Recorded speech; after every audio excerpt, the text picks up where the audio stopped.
Efa resaka an'izay vaovao amin'ny mpitandro ny filaminana izay antsika dia voatsela akory izay no nahatratrarana ireo héroïne efa ho atsasakilao tena miseranam-piaramanidina teny Ivato teny saika ondrana tsokosoko tany Kanada ireto zava-mahadomelina ireto saingy tsy mipoitra nefa ny saika nanondrana azy tamin'ny fotoana nahatratrarana ireto entana ireto. Herinandro taty aoriana no niezaky ny mpitandro ny filaminana sarona ireo nikasanao ny asa ratsy misy teratany vahiny ireto olona nikasa hanondrana tsokosoko zava-mahadomelina ireto akoatr'izay vaovao manambavao ihany koa ry zareo anivon'ny mpitandro ny filaminana mahakasika ny tsy fandriam-pahalemana. Enina mianadahy teratany malagasy roa, lehilahy sy vehivavy teratany afrikana efatra, lehilahy telo vehivavy ny iray no voasambotry ny polisy noho ny fikasana hanondrana héroïne tsokosoko saika alefa tany Kanada. Ny 17 May 2024 tokoa dia nisy colis naterin'olona teny amin'ny Matakorie alefa ho an'ny Kanada. Nahatsikaritra zavatra hafahafa namana izany mikasika ny colis ny tompony araikitry ny agence ka nampandreny hipiasan'ny ladoany teny Ivato. Vao marina fa héroïne ity colis ity izay milanja 5,700 gramma. Avy hatrany dia nandraina ndraikiny ny fahadiseranana. Ny 13 May dia nangataka fiara-miasa tamin'ny polisy misanany ady amin'ny zava-mahadomelina ao anosy ny teny amin'ny fahadiseranana mba hikaroka ity lehilahy teratany nigeriana tompony entana.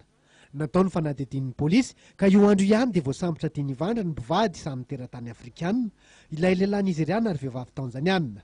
Voasambotra niaraka tamin'izy ireo ny lehilahy malagasy iray izay mpikarakara ny taratasin'ireo afrikana eto Madagasikara.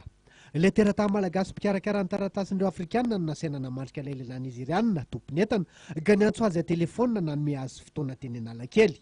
Ny 14 May dia voasambotry ny polisy teny Analakely ilay lehilahy nigeriana tompony héroïne. Androany no natolotra ny fitsarana ny enina. Lehilahy izay antsoina hoe Angèle 20 taona no voasambotry ny polisy avy ao amin'ny boriboritany Fafito 67 hektara teo am-panendahana Ramatoray teo akaikin'ny Mada Hotel ny talata 13 May 2024 lasa teo. Very tamin'izany ny vola 2,5 nisarotany aminy. Efa saika niarana fitsaram-bahoaka ity voasambotra raha tsy nalaky tonga ny polisy niaro ny ainy. Natolotra ny fampanoavana androany zoma 20 May ity olon-drasy ity.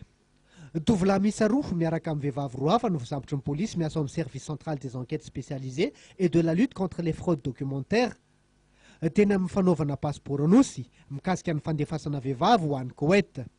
Mbola nahatarina kopia miisa enina, fanamarina am-pinenina miisa efatra, dika mitovy kara-panondro malagasy miisa telo, visite médicale miisa roa teny amin'ny izy roa lahy reto. Fantatra fa mandoa vola efatra tsiray tapitrisa ariary amin'ireto tovolahy reto ireo tovovavy no sady mipetraka any aminy hikarakarana ny fandehanan'izy ireo makany Koweït. Natolotra ny fampanoavana